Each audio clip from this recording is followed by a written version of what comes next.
Hello student, welcome back to easy learning with Neha. आज मैं आपके लिए लेकर के आई हूँ यूपीएससी एपीएफसी नोटिफिकेशन 2026। तो जो आपका क्या है, union public service commission UPSC है, इन्होंने असिस्टेंट प्रोविडेंट फंड कमिश्नर का नोटिफिकेशन आपका रिलीज़ कर दिया गया है 21 अगस्त 2026 में, जिसमें इन्होंने टोटल आपकी जो वैकेंसीज आउट की हैं वो 80 वैकेंसीज इन्होंने आउट की है असिस्टेंट प्रोविडेंट फंड कमिश्नर की। क्लियर। सो नेक्स्ट आ जाते हैं एप्लीकेशन डेट में।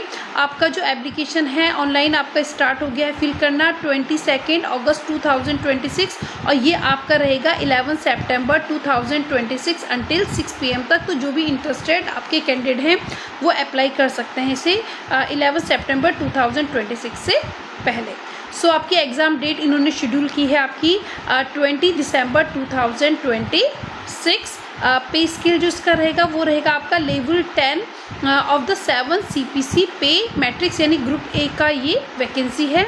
एंड एप्लीकेशन आप ऑनलाइन आप जो यूपीएससी की हमारी ऑफिशियल वेबसाइट है इससे आप इसके लिए ऑनलाइन क्या कर सकते हैं, इसे अप्लाई आप कर सकते हैं। बाकी नीचे मैं आपको भी डिटेल में इसका बताती हूँ कि आप इसे कैसे अप्लाई करेंगे।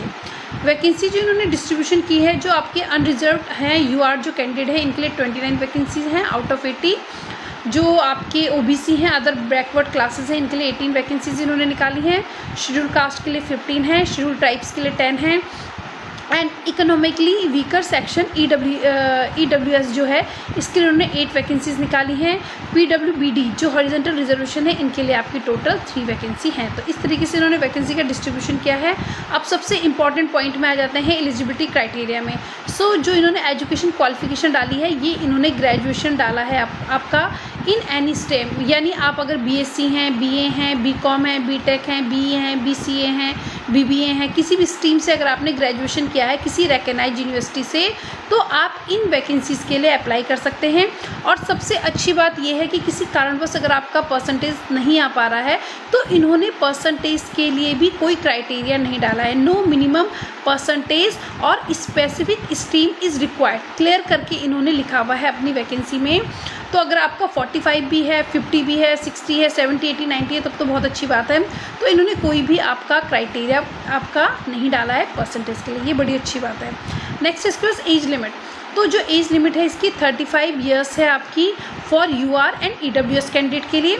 एज रिलैक्शन भी इन्होंने दिया है, OBC कैंडिडेट को 3 ईयर्स का एज रिलैक्सेशन दिया है, उनको वो 30 ईयर्स जो 8 ईयर्स तक आप इसको फिल कर सकते हैं एंड 40 ईयर्स दिया है इन्होंने SC एंड ST कैंडिडेट के लिए। क्लियर। और जो इसकी क्लोजिंग डेट है इसकी 11 सितंबर 2026, यानी 11 सितंबर 2026 तक ये एग्जैक्टली आपकी जो क्वालिफिकेशन है ये इनकी फुलफ़िल होनी चाहिए जो भी इस फॉर्म के लिए अप्लाई करना चाहते हैं। अब देखो एग्ज़ाम पैटर्न में आ जाते हैं। एग्ज़ाम पैटर्न जो है इन्होंने अपना 2 स्टेज में इन्होंने क्या किया है, क्लियर किया हुआ है। 2 स्टेज में इन्होंने डाला है इसका प्रोसेस। इसमें जो आपका ये है आपका ऑफलाइन पेन एंड पेपर आपका टेस्ट है, ठीक है।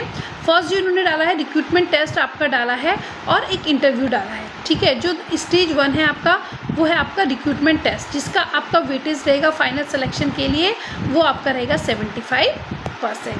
सेकंड इन्होंने डाला है इंटरव्यू में आपका रहेगा, इंटरव्यू का जो वेटेज रहेगा ये रहेगा 25% प्लस फाइनल मेरिट लिस्ट जो भी आपकी बनेगी। क्लियर। अब आ जाते हैं टेस्ट फॉर्मेट में।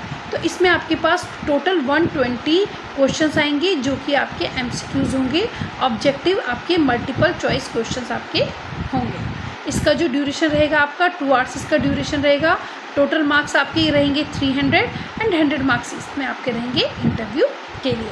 आपकी नेगेटिव मार्किंग भी है, इसलिए सोच समझ के ही आप इसमें गैस करिएगा। 1/3 इन्होंने पेनल्टी काटा है ईच रॉन्ग आंसर के लिए, यानी 0.33 आपका डिडक्ट हो जाएगा for each wrong answer. Interview cut off भी इन्होंने डाली है, जैसे 50 मार्क्स इन्होंने डाले हैं आपके qualify marks for UR EWS candidate के लिए, 45 मार्क्स इन्होंने डाले हैं OBC कैंडिडेट के लिए एंड 40 मार्क्स इन्होंने डाले हैं SC ST PWBD कैंडिडेट के लिए आउट ऑफ 120, क्योंकि आपको जो टोटल क्वेश्चन पेपर आने वाला है वो आने वाला है 120 फॉर स्टेज 1 के लिए। क्लियर। तो जब आप ये स्टेज 1 को आप क्लियर कर लेंगे तो आप स्टेज 2 के लिए आप क्या हो जाएंगे, एलिजिबल हो जाएंगे। देन आप इंटरव्यू में जाएंगे जिसका वेटेज 25 होगा। देन फाइनल मेरिट लिस्ट बनेगी जो कि आपकी यूपीएससी की ऑनलाइन आपकी जो वेबसाइट है, आपकी ऑफिशियल जो वेबसाइट है उसमें आपका आ जाएगी। क्लियर। ना इनका सिलेबस में भी आप एक नज़र मार लेते हैं। जिन्होंने सिलेबस डाला है स्टेज 1 के लिए, सबसे पहले इन्होंने जनरल इंग्लिश डाला है जिसमें आपके पास क्या आएगा, evaluating vocabulary and grammar usage आपके पास आएंगे। क्लियर। सेकंड इन्होंने डाला है Indian freedom and struggle and Indian polity and economic. Third जो सिलेबस के अंदर डाला है स्टेज 1 में, करंट इवेंट्स आपके डाले हैं, development issues and general science. Next general accounting principles. Next industrial relation and labour codes. Next social security in India. Then knowledge of computer applications and next quantitative aptitude and general mental ability and next ये आपका इन्होंने syllabus डाला है stage 1 के लिए। Next आ जाते हैं फीस एंड एप्लीकेशन लिंक में। तो आपकी जो फीस रहेगी UR, OBC and EWS male candidate के लिए ये आपकी रहेगी 25 रुपीज़ आपकी रहेगी। एंड फीस एग्जाम्पशन जो रहेगा वो आपका रहेगा SC, ST, PWBD and all female candidate के को आपको कोई भी फ़ीस पे नहीं करनी होगी। ठीक है। अब आ जाते हैं सबसे लास्ट एंड मेन टॉपिक में, how to apply. So how to apply में आपको 11 सितंबर को 6 बजे से पहले आपको यूपीएससी के ऑफिशियल वेबसाइट में इन वैकेंसीज़ के लिए आपको क्या कर देना है, आपने अप्लाई कर देना है। ठीक है। इसमें आपका स्टेप बाय स्टेप प्रोसीजर है। फर्स्ट स्टेप में आपको क्या करना है, कंप्लीट वन टाइम आपका जो रजिस्ट्रेशन है जिसे हम OTR कहते हैं वो आपको स्टेप 1 में करना है। अगर आपने इससे पहले ऑलरेडी आपने क्या किया है, यूपीएससी की एग्ज़ाम दिया है या यूपीएससी के प्लेटफॉर्म में आपने अप्लाई किया हुआ है तो आप स्टेप 2 को क्या कर लेंगे, स्किप आप कर लेंगे। क्लियर। अगर आपने ऑलरेडी यूपीएससी में इससे पहले भी कोई एग्ज़ाम दिया और अगर आप नए कैंडिडेट हैं तो आपको सारे स्टेप बाय स्टेप आपको क्या करने होंगे, फिल करने होंगे। तो फर्स्ट आप क्या कर लेंगे, आपने यूपीएससी का जो OTR पोर्टल है आप यहाँ पे विज़िट कर लेंगे जिसमें आप न्यू रजिस्ट्रेशन टैब पर आप क्लिक करेंगे जहाँ पे अपने personal detail, name, date of birth, email, mobile number and security questions आप इसमें डालेंगे। देन आप वेरीफाई आप करेंगे, अपना ईमेल आईडी आप एंटर करेंगे, मोबाइल नंबर आप एंटर करेंगे जिसमें कि आपको क्या होगा, OTP आएगा। देन आप लॉगिन करेंगे अपने रजिस्टर्ड ईमेल एंड मोबाइल से और अपना पासवर्ड को आप क्या करेंगे, चेंज कर लेंगे to complete your OTR process. Next आ जाते हैं fill out the application form. तो ये स्टेप जो मैं अभी ऊपर बात कर रही थी कि अगर आपने ऑलरेडी आपने पहले से यूपीएससी का कोई फॉर्म आपने फिल किया है तो आपको स्टेप 2 करने की ज़रूरत नहीं है, बट जो न्यू कैंडिडेट है उनको स्टेप 2 भी क्या करना पड़ेगा, फिल करना पड़ेगा। तो सबसे पहले आपको लॉगिन करना पड़ेगा अपना यूपीएससी ORA पोर्टल में। ठीक है। जिसमें आपको अपनी OTR ID या फिर register email ID and password आपको फिल करना पड़ेगा। देन आप जाएंगे लेटेस्ट नोटिफिकेशन टैब में, आप जाएंगे डैशबोर्ड में जहाँ पे आप ढूंढेंगे special advertisement number 52/2026 assistant provident fund commissioner. Clear. जिसमें आप क्लिक करेंगे पार्ट 1 रजिस्ट्रेशन।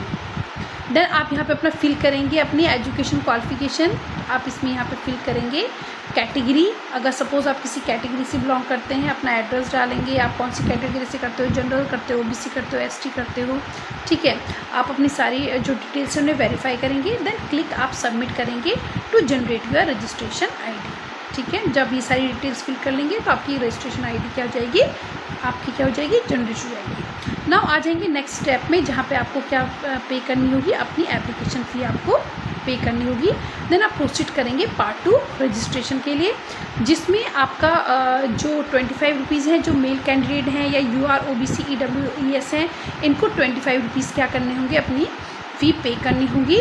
और फीस आपकी एग्जेम्प्टेड है, जैसे मैंने ऊपर ही बताया, जो आपकी फ़ीमेल्स हैं, जो महिलाएं हैं, जो SC हैं, ST हैं एंड PWBD जो कैंडिडेट हैं उनको कोई भी फ़ीस पे नहीं करनी होगी।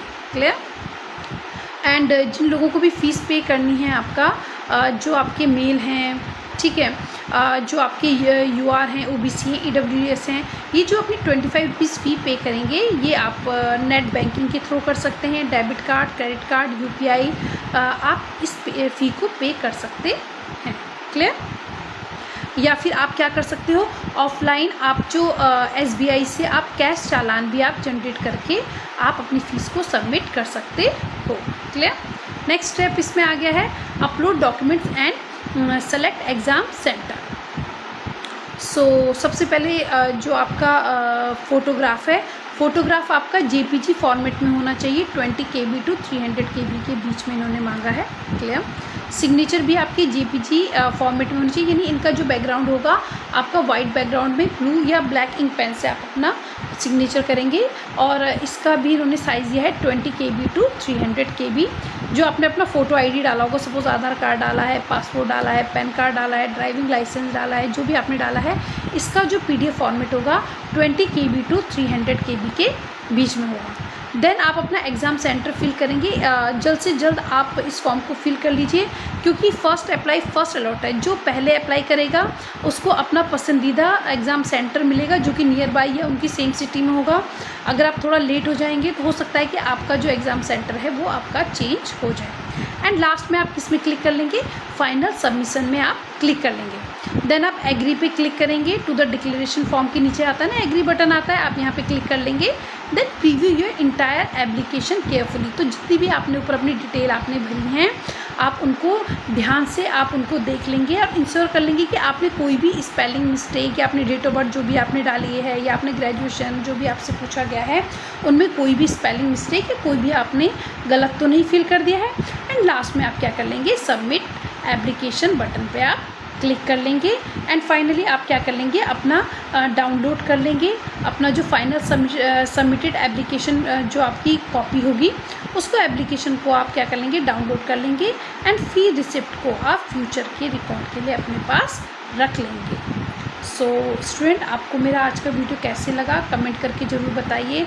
एंड मैं पहले भी अपने वीडियोस में कह रही हूँ और फिर से रिपीट कर रही हूँ कि ज़्यादा से ज़्यादा मेरे चैनल को आप शेयर करें और मेरी वीडियोस को आप ज़्यादा से ज़्यादा लोगों पे शेयर करें। तो जो भी मैं अपकमिंग जो आपकी वैकेंसीज़ आ रही हैं, जो लोग भी अभी गवर्नमेंट जॉब के लिए अप्लाई कर रहे हैं, जो लोग ग्रेजुएशन हो गए हैं एंड डिफरेंट फील्ड में अपना करियर बनाना चाहते हैं, तो ये उन लोगों तक भी पहुंच सके। ये नहीं कि मैं सीटेट और यूटेट के लिए ही अपना चैनल मैंने स्टार्ट किया है। इनिशियली भी मैंने अपना इंट्रोडक्शन वीडियो में भी बताया था कि मैं आपको डिफरेंट कॉम्पिटिशन के लिए प्रिपेयर करूँगी, डिफरेंट नोटिफिकेशन से भी अवेयर कराऊँगी, ताकि आपका कोई भी आपका कंपटीशन छूट ना जाए।